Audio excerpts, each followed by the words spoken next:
जुले JK 24/7 में आप सबका स्वागत है। गोबा अली वो शख्स जो सब सब यहाँ जानते हैं, जिसे सब वाकिफ है और जिनके अतरंगी काम जो सभी जानते हैं। और अब उनके जो देश के लिए प्रेम है, उनके गांव की तरफ से लोग जिस तरह देश के लिए प्रेम करते हैं वो सबको ही मालूम हुए। ये दूसरी बार जो है JK 24/7 के साथ ये जुड़ रहे हैं। थंग जो लास्ट गांव है जहां से पाकिस्तान का बॉर्डर, उसी गांव के बाद जो शुरू होती है। तो आज हमारे साथ फिर से एक बार जुड़ चुके हैं गोबा अली जी। तो बहुत बहुत शुक्रिया हमारे चैनल का साथ जुड़ने के लिए। आज आप ऐसे एक मुद्दे पे बात करने जा रहे हैं जो अभी इनर लाइन परमिट जो खुला है थंग के लिए, जहां आप बताया जाता है कि थंग में जो है कोई भी इस तरह अलाउड नहीं किया जाता है, जहां लोकल्स को भी परमिशन लेने की जरूरत पड़ती थी। तो आज जो है इनर लाइन परमिट की वजह से काफी कुछ वहां पे रिस्ट्रिक्शंस जो है वो हट गया है। तो उस बारे में आप क्या कहना चाहेंगे सर? तो शुक्रिया बहन जी, तमाम सुनने वालों को और देखने वालों को मेरे तरफ से आदाब। के बाद आज मुझे वो खुशी मिला जो कई सालों से हम उस खुशी का इंतज़ार कर रहे थे। और उसके बाद हमें दो खुशी है कि दोनों खुशियों के बारे में इस देश को, इस फौज को एक तो शुक्रिया अदा करने के लिए और दूसरा मुबारकबाद कहने के लिए मैं यहाँ पर आपका यहाँ पे आया हूँ।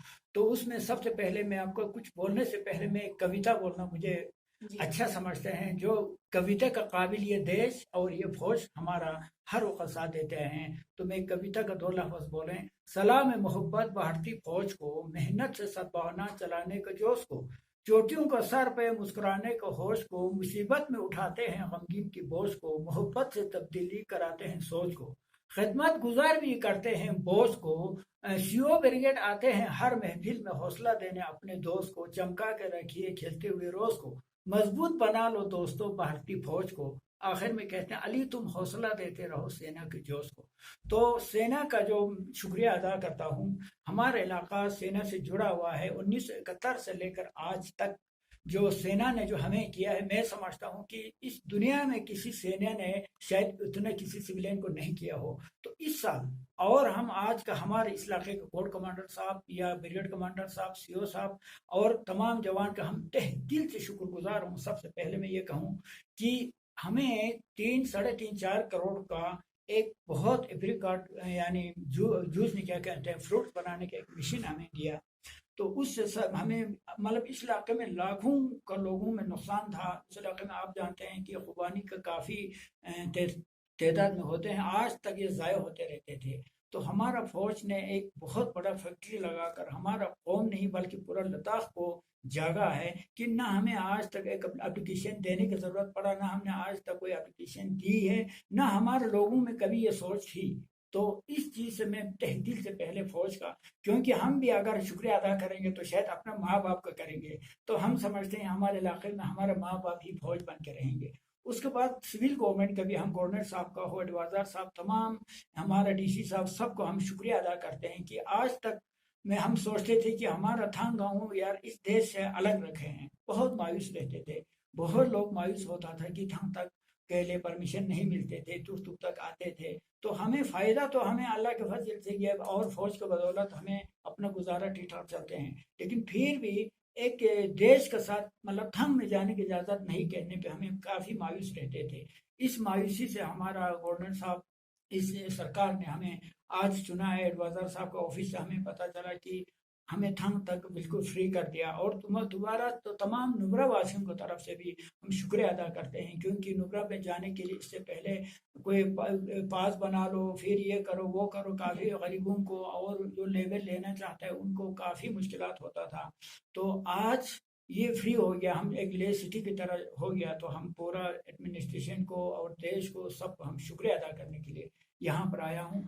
और खुशी ज़्यादा होने से आप सब जानते हैं कि हमारा दिल में कहेंगे किन किन बातों को कहलाऊं। तो उसमें मैं कि ये भी मैंने जो गलती में भी हम कभी इस फौज का फेवर में और फौज का हक में, इस देश का हक में हम कई कई गाना बनाए रखा है।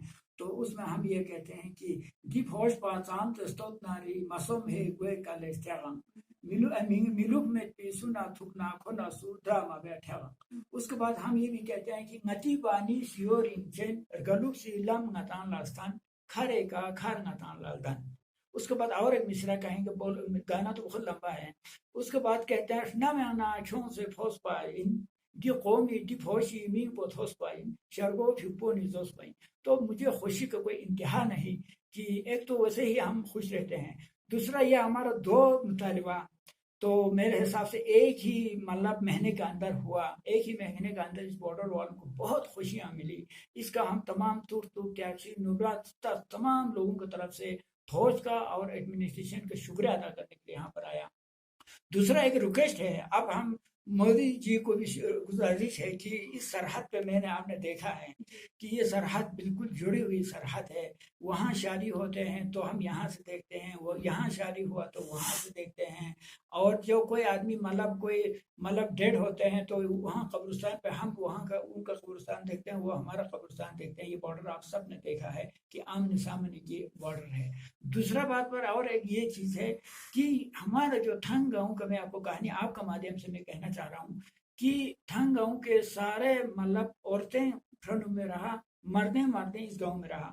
आज भी कुछ लोग मेरे बीवी बच्चा वहाँ पर है देखते रहते हैं, और वहाँ से बीवी बच्चे देखते हैं मेरे मालिक यहाँ पर यहाँ देखते रहते हैं। तो इस चीज़ को गवर्नमेंट ऑफ इंडिया समझ कर इस चीज़ को मद्देनजर, जैसे एक बार हमारा वो आया था क्या नाम राम माधव जी जो हमारे गाँव आए थे, तो मैंने उनको अर्ज किया तो उन्होंने भी कहा ये आप बहुत ज़रूरी है। उन्होंने बल्कि उनका आंखों में आंसू आए, यार ये हालत तो बहुत मतलब एक मुश्किल हालत है।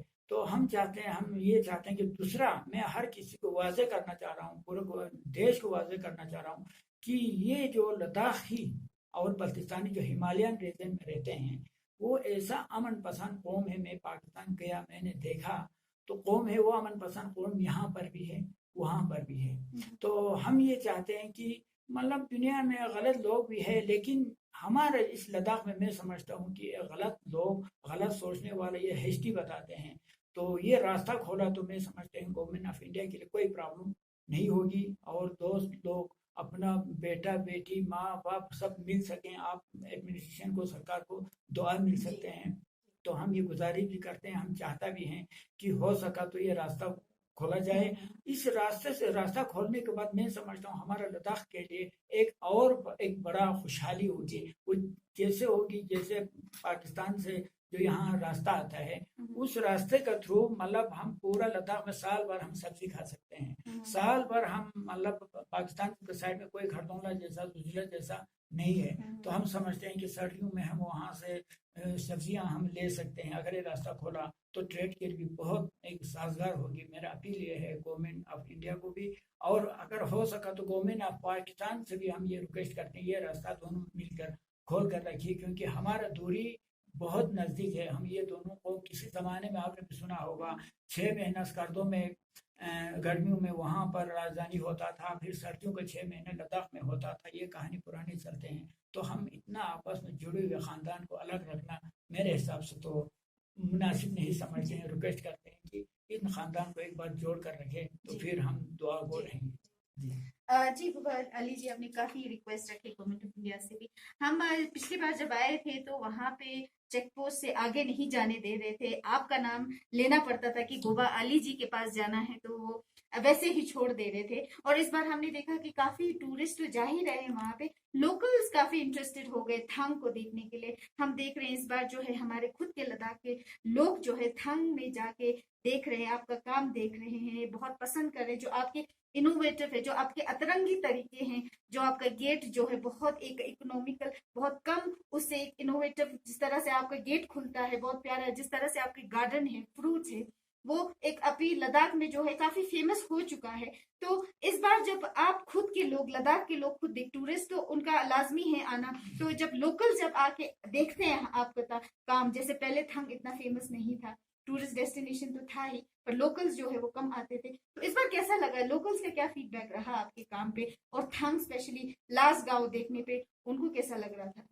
जो हमारा लद्दाख के लोग इस साल तकरीबन मेरे हिसाब से पर डे 100 से ज़्यादा तादाद में इस साल आए।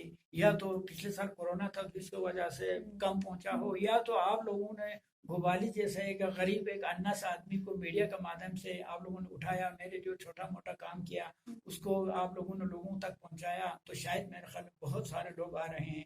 वैसे आना भी चाहिए, क्योंकि मैं पूरा लद्दाख वासियों को मेरे तरफ से अपील भी है, गुजारिश भी है, और मैं गुस्सा भी करता हूँ कैसे करते हैं कि गुस्सा करने का मतलब ये है कि मैं जब हम जहाज में आते हैं तो लद्दाख देखने से हम हैरान हो जाते हैं, क्योंकि ऊपर वाले ने ऐसा एक नियामत जो लद्दाख में दे रखा है, आबशारें, बर्फ, रेत, नदी, नाले, मतलब इस नियामत को हम नजरअंदाज कर रखा है कि हम इस नियामत को कदर नहीं करते हैं। तो मेरे सोचना यह है कि लद्दाखियों में ऊपर वाले की मेहरबानी से वो ताकत है, वो क्षमता है कि खरदों जैसा जुजला जैसों में हमारा पुराना बुजुर्गों ने 40-40 किलो लेके क्रॉस करते थे, आते जाते थे। इतना मतलब हमारे लोगों में दम है, काम कर सकते हैं। लेकिन हम अपना जमीन को, अपना चीजों को, अपना ताकत को छुपा के रखा है। इसलिए मैं लद्दाखवादियों को गुस्सा में इसलिए करता हूँ, प्लीज अपना चीज को छुपा के मत रखिए, इसको सबका सामने दिखाइए। दूसरा, मैं मतलब मैंने अपना घर में एक म्यूजियम भी बना रखा है, शायद आपने देखा होगा। उसका मकसद भी ये है कि लद्दाख एक ऐसा इंडिपेंडेंट मतलब लद्दाख था, किसी का जरूरत नहीं पड़ता था पुराने जमाने में। आपको कपड़े से लेकर, खाने से लेकर हर चीज, न किसी कंट्री का, किसी लोगों की जरूरत नहीं था। आज के डेट में एक चीज नहीं है कि लद्दाख अपना टांगों पे खड़ा होके ये कर रहे हैं। तो मुझे अफसोस, बहुत ही अफसोस है, मेरे दिल से अफसोस है। इसलिए मैं ये चाहते हैं। दूसरा, मैं आपका मेरा एक पॉइंट है, तो जो भी दुनिया में मतलब लोग बड़ा होने के बाद, शादी करने के बाद अपना माँ बाप का परवरिश करता है, अपना बड़ा भाई का परवरिश करते हैं, क्योंकि जिन्होंने उनको परवरिश करके बड़ा किया हो उनका खिदमत करता है। तो बदकिस्मती से अब ये कहना पड़ते हैं, 1971 के जंग में 5 या 6 साल में मेरा माँ बाप पाकिस्तान चला गया। ना मेरा रिश्तेदार रहा, ना मेरा कोई नहीं रहा। एक 80-90 साल एक बूढ़ा रहा। तो हमारा परवरिश कहाँ से हुआ? शायद मैंने आपको पहले भी कहा होगा कि इंडियन आर्मी लद्दाख स्क्वाड, अब नाम लेगा तो कर्नल इंजन साहब, तो उसके बाद फिर नाम लेगा तो सूबेदार जुल्दान साहब, मैंने आपको पहले भी जिक्र किया, जिनका रेख देख में मुझे आज यहाँ पर तक पहुँचाया है कि पूरा देश जानने लगा। तो मैं कभी ऐसे याद करने के बाद तो कभी मुझे दिल में रोना आता है। ऐसे एक नकम्मा आदमी को, ऐसे एक बेकार आदमी को आज पूरा लद्दाख जानते हैं, पूरा देश मेरा नाम लेके आते हैं। तो मैं इससे ज्यादा मैं कुछ नहीं कर सकता, मेरी जो खुशी का इंतहा नहीं है। तो इसलिए मैं कहते हैं कि मेरे माँ बाप भी लद्दाख है, मेरा रिश्तेदार भी लद्दाख है, क्योंकि जिन्होंने मुझे यहाँ तक पहुँचाया। अगर मेरे माँ बाप होता तो मैं यहाँ तक नहीं पहुँचता। मेरे अपना हिसाब से तो मुझे तालीम दिया, मुझे सबसे बड़ा तालीम मुझे एक इंसानियत, अखलाकियत का तालीम दिया। हर जगह पे जहाँ मिल जाते हैं तो वहाँ मेरे लोग इज्जत करते हैं। मैं अपना आप हैरान हो जाते हैं, इतना मतलब लोग मुझे क्यों चाहता है, इतना लोग मुझे इज्जत क्यों करते हैं। तो इसके बदौलत मैं समझता हूँ मेरे लद्दाख स्क्वाड, इंडियन आर्मी और लद्दाख, तो मैं समझता हूँ मैं जो भी करते रहूँगा, जिंदा जब तक जान है करता रहूँगा। मैं सिर्फ लद्दाख के लिए करते रहूँ और अपना देश के लिए करते रहूँ और अपना फौज के लिए करता रहूँ, क्योंकि मेरे माँ बाप वही बन के आया। वो माँ बाप की आज मुझे पूरा देश जानने लगा। शायद आपने सुना भी होगा, अभी इस वक्त कुछ चर्चा में है कि मेरे नाम पे एक फिल्म भी बन रही है। तो अगर पता अल्लाह के फजल से फिल्म कामयाब रहा, ठीक ठाक रहा, तो ना जाने और ये कितना उठाएंगे ये देश। तो इस चीज़ से मैं बहुत खुश हूँ। मैं अपील इसलिए करते हैं कि लद्दाख वासियों को कि अपना ताकत को, अपना क्षमता को कभी प्लीज ज़ाय मत करो। क्योंकि मैं एक बस्ती में एक फिर में आपको बीच में शायरी आते हैं, तो मैंने एक शायरी जो कहा है उसमें कहते हैं, गोपा चांथा न बल यरकेन न पयू छों पे दे छरमुच मलुस दे समटों सुसुं हाय दक्सा जोला शुल पे का खुर बठेले lump Pola त्रुतखान पयुले गांस haju taksana jola te kita se jesu macha ila rasko mata gyan le phinche se pya mata jawan thamma chokton thamma si las josna kaute na ngata mi chemi gyur pasam IAC gyur na ya chemi gyur pasam te chemi gon la ngai mana join kau chemi chi gyur de na mana ma pe lof se chemi su gyur tin haju chi sang mai usko la malum son se meno ko chemi ma gyur sin ha ko lo khan sama kursi ke duk se na giri kursi ke khoran duk na ni sambe na fa yon tan ti malap sin samra fa ya le kau ju kwana ngata I lokhan kun kau horticulture na doctor chosyo do ya agriculture na chosyo do khora son se anne ka son se khempu ghure khora son se zug tokte ghure la si chos na o doctor sa bi zug la chos ngata che mi chos so sa mi thamma asu pyon cha ni yong ano ta ngata chenmu ko na kursi chenmu chen so na ami gur cha ma chos so sa sir बहुत बहुत अच्छा आपने ये शब्द बोले। थोड़ा हमारे बाहर के ऑडियंस भी हैं, बाहर के दर्शक भी देखते हैं आपको, तो जरूर जो आपने ये जितनी सुंदर बातें बोले जरा उसको हिंदी में भी बताएं तो लोगों को ज्यादा समझ में आएगा कि गोबा अली आखिर कहना क्या चाहते हैं। हिंदी है अभी मैंने एग्जाम्पल जो दिया है। नहीं मैं अभी मैं हाँ हाँ जो गोपा चांधाना बल उसके बारे में हाँ हाँ जी हाँ जी। हाँ, हिंदी में यानी गोपा चांधाना बल यानी उस जमाने में चांधान से लोग ऊन लेके आते थे जी और यरकेन से नमक लेके 40-40 किलो लेके आते थे, आने वाले वो बूढ़े सब मर गया, जी वो बूढ़े सब खत्म हो गया। जी अब इस जमाने में मतलब अपना झोला पीठ में भी उठाने में शर्माते हैं और टायर लगा के रास्ते में चलाते हैं जी। उसके बाद और एक है कि गोपा फ्राकमुल सखे थे कन्नंग इठुन सोच पीते सरमुन समलुस दक्सा हाजू टूरिस्ट पेने का युगु गुले सिटोरिस को हो गांव सांसे हाँ। अब मैं उसको बताता हूँ उस जमाने में अपना जमीन पर अपना फ्रूट पर अपना फल पर घर के बाल बच्चों को पालते थे संभालते थे, वो बूढ़े लोग भी नहीं रहा, वो बूढ़े लोग भी नहीं रहा। अभी इस वक्त टूरिस्ट के पैसे के ऊपर ठिला लेके यानी बोरी लेके स्टोर के दरवाजे पे सब लाइन लगा हुआ है। तो ये है हमारा ट्रांसलेशन, ये कहते हैं इस तरीके के में कुछ न कुछ शायरियाँ भी बहुत कुछ करते रहते हैं। वो इसलिए शायरी बन जाते हैं कि मेरे दिल में बहुत तकलीफ होती है कि लद्दाख में सब कुछ होते हुए हम ये क्यों नहीं कर रहे। इसी तरह आपने देखा है इस वक्त अभी मैं 3 सालों से हिमाचल की तरफ में रुख कर रहा हूँ कि हिमाचल कुमाऊं एरिया गढ़वाल एरिया में मैं जाता हूँ, जाके वहाँ का क्लाइमेट और हमारे यहाँ का क्लाइमेट तकरीबन मिलता है। तो वहाँ से मैंने पता नहीं अभी तो 100-150 वैरायटीज का मैं फ्रूट्स फूल और हर चीज में लाने की कोशिश करते हैं। वो इसलिए करते हैं जैसे श्रीनगर से खरीदते हैं, हम लेह से खरीदते हैं, हमारे लद्दाख वासी क्या करते हैं एक सीजन को देखते हैं, एक सीजन में 250-200 देकर लोग खरीद के फूल लाते हैं या फ्रूट लाते हैं। लाने के बाद ये सीजन चला तो चला, फिर अगले सीजन में खत्म हो जाते हैं। मुझे बहुत अफसोस होते हैं यार हर साल इतना पैसा देना पड़ते हैं। तो इस वक्त मेरे घर में शायद आपने भी देखा है जितना जो भी फूल है बिल्कुल आपका सक्सेसफुल फूल है। हम हर किसी को कहते भी हैं अगर मेरे से आप लोग फूल लेते हैं तो गारंटी है कभी खत्म नहीं होगा, ये बढ़ते ही जाएंगे। तो हिमाचल की तरफ में रूम करते हैं, वहाँ जितना फ्रूट में कुछ चीज़ों को मैं आपको बता भी दूँ, फीक है बिल्कुल सक्सेसफुल हमारे बाहर चलते हैं, जैतून आपका बाहर है, काफाल कहते हैं बिल्कुल बढ़िया चलते हैं, उस पर न्योजा मतलब आपको हिमाचल के फ्रूट्स के बारे में मुझे मतलब इतना याद नहीं है। तो हर किस्म का फूल हर किस्म का फ्रूट्स लगाना चाह रहा हूँ कि लगाने के बाद हम पूरा दुनिया को दिखाए कि हमारा लद्दाख इतना एक जरखेज जगह है, हमारा लद्दाख का एक मिसाल बनाकर दुनिया के सामने करे। तो यही मेरा तमन्ना है कि दूसरा मैम जी अभी एक साइंटिस्ट एक साइंसदान दुनिया में आज क्या नहीं कर रहे, आज दुनिया में अजीब अजीब का टेक्नोलॉजी आ रहा है।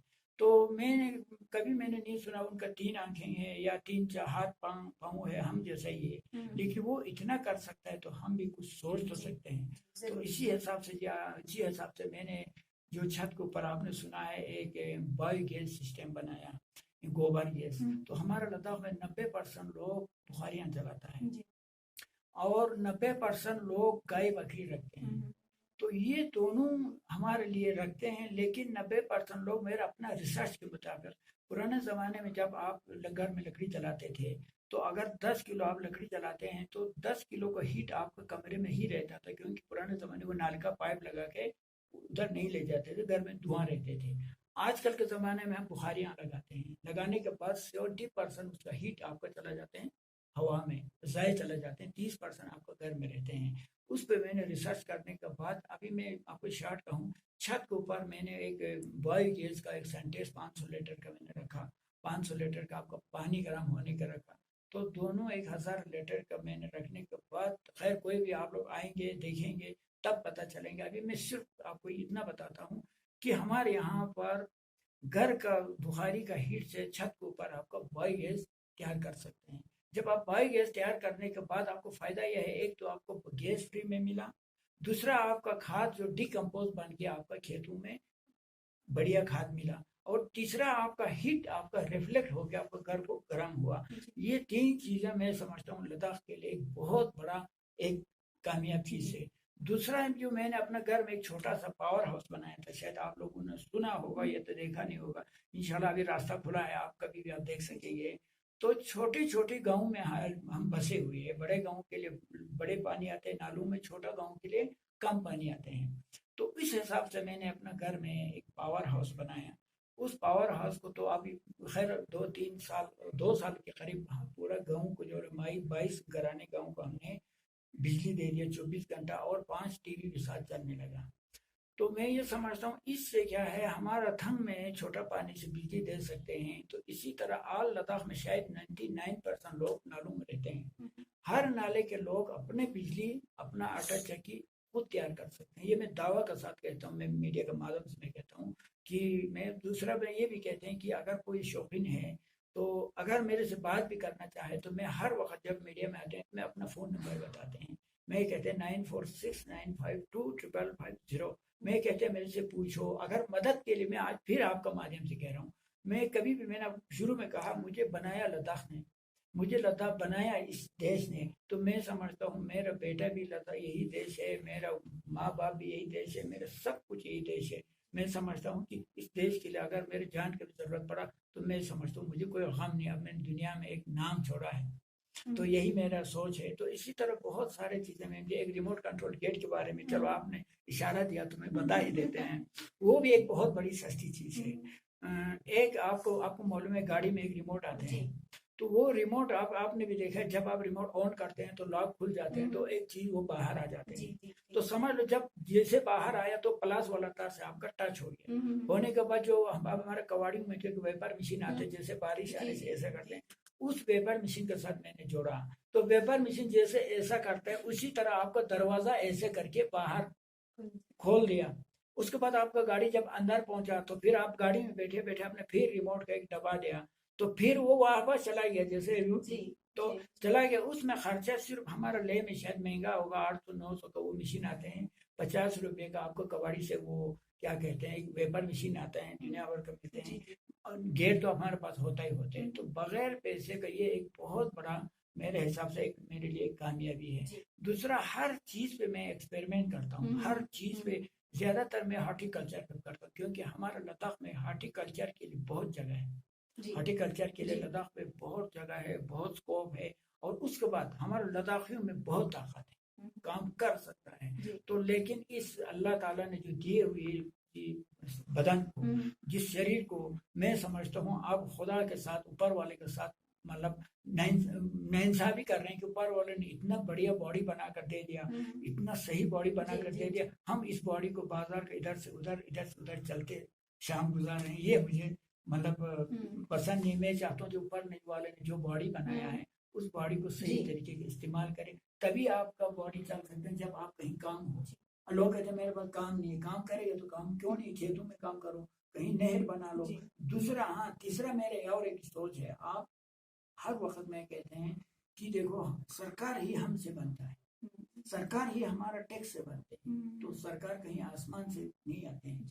तो मैं हर वक्त ये सोचते हैं कि हमारा कोई मदद सरकार तक हो, लेकिन हमारा पूरा मतलब हर किसी को सोच होते हैं कि सरकार ने वो नहीं दिया, सरकार ने ये नहीं दिया, सरकार ने वो नहीं किया। ये तो इंतहा गरीबों को बोलने वाली बात है कि जिसके पास कुछ गुजारा ना हो तो उसके पास अपना काम करने की सलाहियत ना हो, या बीमार हो, या वो लोग सरकार से मांगना है।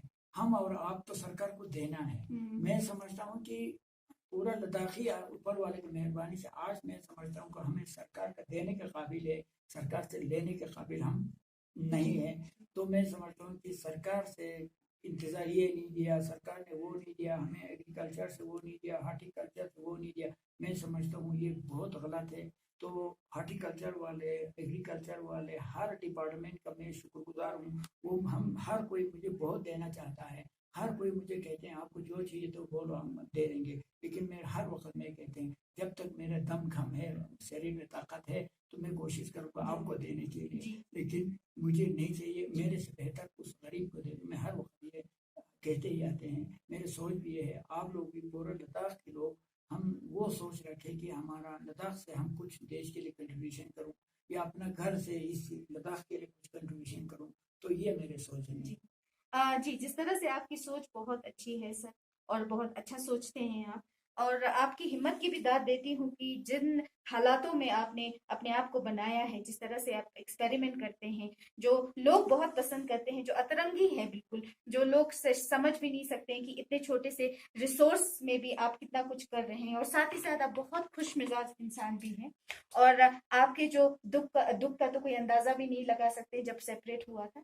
और उसी बीच में जब सर ऐसे काफी रिस्ट्रिक्शंस रहे हैं, थांग गांव जो लास्ट विलेज होने के कारण, सिक्योरिटी रीजंस के कारण भी लोग नहीं जा पा रहे। अब जो इनर लाइन परमिट जैसे गवर्नमेंट ऑफ इंडिया की तरफ से ये दे दिया गया है, तो आपको क्या लगता है कि थंग गांव में और कैसे कैसे डेवलपमेंट्स होने की आगे चाह है, और किस किस तरह से टूरिस्ट को थंग गांव जो है सिर्फ बॉर्डर ही नहीं, और किस तरह से टूरिस्ट को किस तरह से अट्रैक्ट कर सकते हैं, बल्कि हमारे लोकल्स को किस तरह से अट्रैक्ट कर सकते हैं, कि इतनी क्या कैपेबिलिटी रखता है थंग गांव से?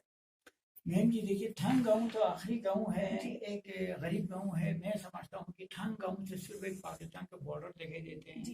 पाकिस्तान के लोग दिखाई देते जी। हैं। तो लोगों को वहाँ जाके बहुत सारे लोग हमने देखा है कि हालत देखकर रोते आए आए हैं, जी। आंखों में आंसू आते हैं। एक ये नज़ारा है थांग के जी। आने जी। के बाद। दूसरा मैं समझता हूँ कि अब ये तो कहना नहीं सही है, लेकिन आपने उस तरफ इशारा किया तो मुझे कहने पे मजबूर होते हैं।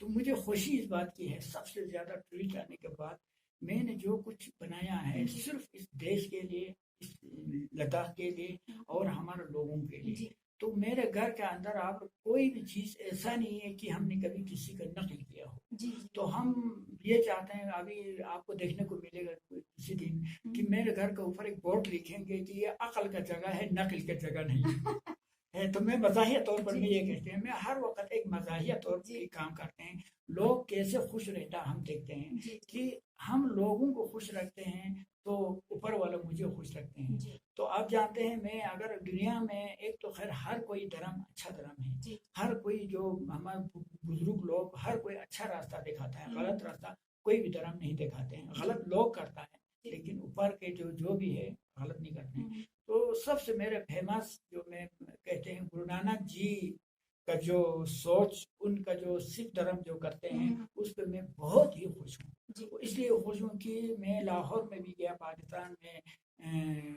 वहाँ भी मैंने दर्शन किया, यहाँ पर भी मैं जाता हूँ। तो सिख धर्म में कभी नहीं पूछा कि ये क्या मुसलमान है, बुद्ध है या सिख है, कौन है, जो भी जाके दर्शन कर सकता है। अभी जो भी जाते हैं तो उनको लंगर आप देखो हर जगह में, दिल्ली से लेकर लंगर फ्री रखता है। तो वो अल्लाह के राह में, ऊपर वाले के राह में खूब देता है। तो मैं समझता हूँ कि ऊपर वाला सिख धर्म को भी खूब देता है। तो इसी को मेरे अपना दिल में रखते हैं। मैं कहते हैं कि मैं भी ऐसे ही बनूं कि मैं लोगों को खूब देते रहें, तो फिर ऊपर वाला भी मुझे खूब देता है। तो ये हमने देखा है, हमारा सिख धर्म हिंदुस्तान में सदर भी बना, प्राइम मिनिस्टर भी बना, उसके बाद जीवा पिता भी बना।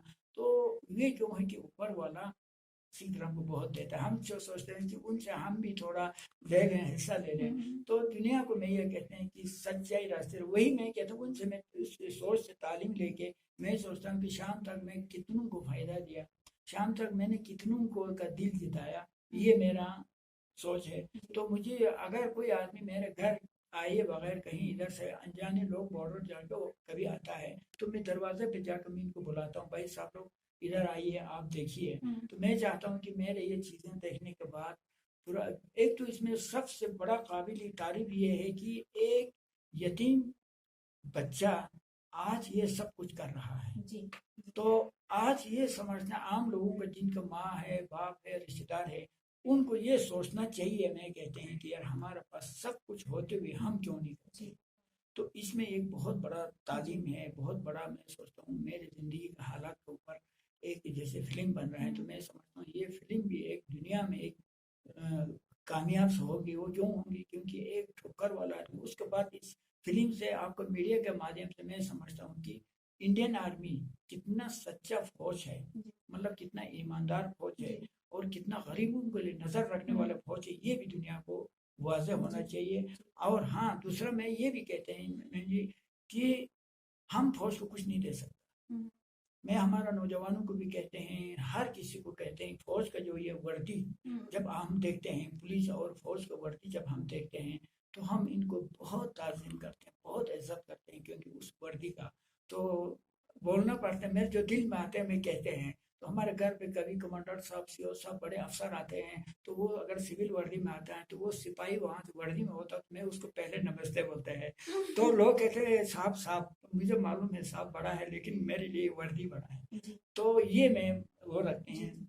तो हमारा फौज का इज्जत करना, हमारा फौज का एहतराम करना, देने की जरूरत नहीं है फौज को। सरकार है बहुत अमीर होता है, लेकिन सिर्फ हम चाहते हैं कि उनका इज्जत रखे, उनका इज्जत करे, ताकि हमारे लिए एक बहुत खुशहाल और भी आने वाला नस्ल के लिए जी। हमें खुशहाल और खुशी मिलेगी। यही मेरी सोच है। तो बहुत अच्छा बोला आपने, जैसे फौज फौज आपके माँ बाप बन के आपको पाला है, जिस तरह से आपको तालीम दिया है, तो आप आज बहुत खुश गुजार हैं भारतीय फौज का। तो साथ ही साथ हम आखिर में आपसे एक शायरी जरूर सुनना चाहेंगे गोबा अली जी, क्योंकि आप बहुत खूबसूरती शायरी करते हैं। तो जरूर हमारे दर्शक आपसे फिर एक बार सुनना चाहेंगे, उसी के साथ हम प्रोग्राम को भी खत्म करेंगे। जी, तो मैं टूटी फूटी हिंदी में ही कहते हैं, क्योंकि आम लोग सुनेंगे। तो मेरा अपना एक दिल की आवाज है। जी। मैं कहते हैं, दिल मिले या ना मिले हाथ तो मिला दूंगा, खंजर बगल में खुद ने देखा फिर भी चाय पिला दूंगा, ईश्वर के हर कोई फुरमान बजा ला के नबी से दिल मिला दूंगा, मोहल्ला हो इलाका हर जगह रंजीश खत्म खुशी दिला दूंगा। मेरा अपने दिल की मकसद जी। है। उसके बाद कहते हैं कि अली तेरे राह में कांटा बिछाते हैं, उसे भी शम्मा दिखा दूंगा। लेकिन मेरे मकसद है कि हमें जो कोई आदमी सामने आके बोलते हैं तो हम उसको दुश्मन कहते हैं, ये मेरे दुश्मन है, इसने मेरे साथ बेइज्जती किया। मैं कहते हैं वही मेरा तो दोस्त है, जो मेरा गलती उसने बयान किया या हमारे सामने कहा या पीछे कहा, तो हम तो अपना दुश्मन किसी को नहीं मानते हैं। उसके बाद आपने शायरी की तरफ किया, तो मैं एक शायरी कहते हैं जी, उसमें क्या कहते हैं कि हर इंसान के लिए में कहते हैं कि ईश्वरी जेर पे अमल बेतना खुरी दीनी अलम पोइन एखा मिंचा शिचा मेतना ठते व्यस्पी सलाम पोइन अदिब कुन्ना अबिद कुन लाफ्तोसी योमी कलम पोइन। में आपको ट्रांसलेशन भी करते हैं। कहते हैं कि हम अपना ईश्वर का मानता है, तब हमने उस ईश्वर का झंडा बुलंद किया है। एखा मिंचा शिक्षा मैंने, जैसे अगर देने के लिए किसी को कुछ नहीं है तो भी क्या है, सलाम पोइन, अस्सलाम वालेकुम या नमस्ते, ये हमारा एक बहुत बड़ा हथियार है प्यार के लिए। अधिक कुन्ना अभित कुन्ना, बड़े बड़े लोगों को हम देखो, बड़े बड़े लोग लेके कुछ नहीं आता है, हमें देता कुछ नहीं है। जैसे हमारे देश के मनमोहन सिंह जी को अच्छा मानते हैं, अटल बिहारी वाजपेयी जी को अच्छे मानते हैं, जैसे बड़े लोगों को हम मानते हैं, जो डॉक्टर कलाम को हम अच्छा मानते हैं। हमें दिया कुछ नहीं है, आज पूरा दुनिया जानते हैं वो क्यों, इनका कलाम की वजह से, जो जबान अच्छा था तभी इनको इज्जत किया।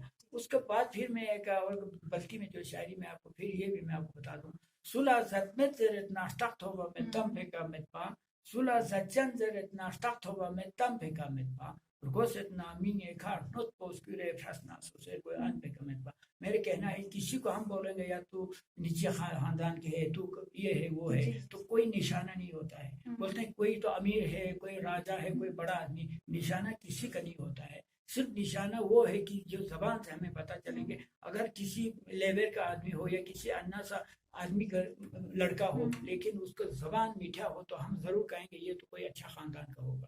अगर एक बड़ा राजा का लड़का हो, बड़े अफसर का लड़का हो, अगर उसमें तमीज नहीं होगा तो हम जरूर कहेंगे यार ये बच्चा तो इतना बदतमीज है, तो कोई किसी कमीने घर से पैदा हुआ होगा। लेकिन मैं कहते हैं जबान सही रखो। उसके बाद ये गोस इतना, अगर किसी को नाम चाहिए तो गोस इतना नोट पोस्क्यूरे, यानी अगर किसी को नाम चाहिए तो किसी को धोखा देने के सोच को छोड़कर अपना आप मेहनत करेगा तो को नाम मिलेगा। मेरी ये है। अब अभी आप इस शहर की तरफ आते हैं तो मेरे दिल भी खींचते हैं कि बोलते जाऊं। तो एक चीज आते हैं कि ना मैं दुआ फांग नारी लोग से गुआ फोक ना छप्पत एखा नोट ना खुरे जो थोप नारी को इसके पे ना चप्पत छुए सु योत नारी नोट पीछा दास बेस नारी तो गोए का लिया। मकसद ये कहते हैं कि इसमें ये कहते हैं कि आसमान में पत्थर फेंकेगा तो जरूर वापस हमारे सर पे लगेगा।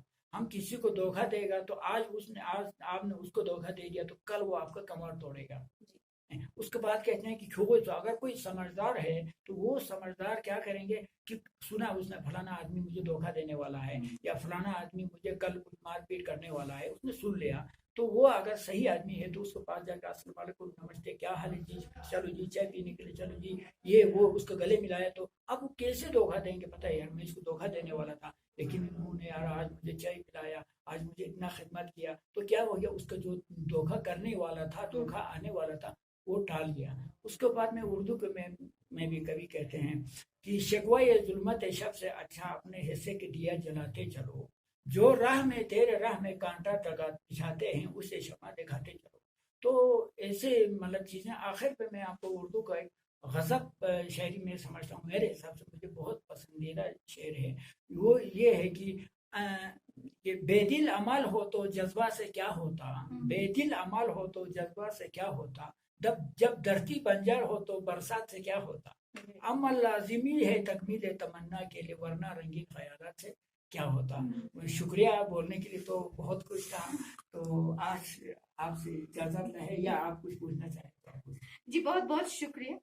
तो आप इतने खुश मिजाज इंसान हैं, तो जिस तरह से आपने काफी मुश्किलें देखी हैं अपने माता पिता से, जब आप अलग हुए, पाकिस्तान गए, आप यहाँ रह गए, तो समझ सकते हैं कि कितना मुश्किल रहा होगा। शायद एक इंसान जब उस चीज को महसूस करता है तभी पता चल सकता है कि उस घटना जो कितना बड़ा जो घटा आपके साथ, वो कितना दुखद था और कितना मुश्किल था आपको रहना।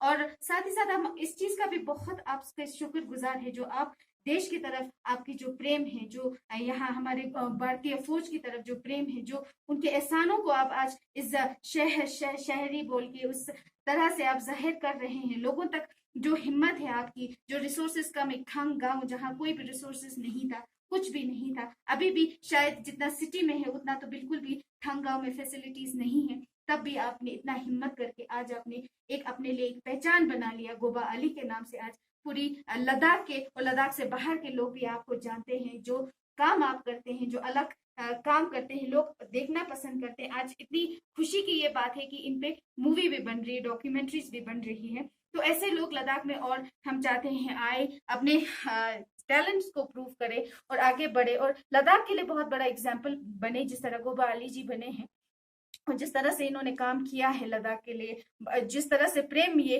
अपने देश से करते हैं। तो बहुत बहुत शुक्रिया हमारे चैनल के साथ जुड़ने के लिए। हम जरूर आशा करते हैं कि इनसे भी लोग काफी उत्साह से देखते हैं इनको, इनसे काफी मोटिवेशन करेंगे और जो बातें ये कहते हैं जरूर अमल करते हैं। जिनके पास रिसोर्सेज होते हैं, जिनके पास पैसे होते हैं, जिनके पास माँ बाप होते हैं, वो बहुत कुछ कर सकते हैं। तो उसी के साथ रिगजिन मैंगमू, JK 24/7 के लिए लद्दाख से।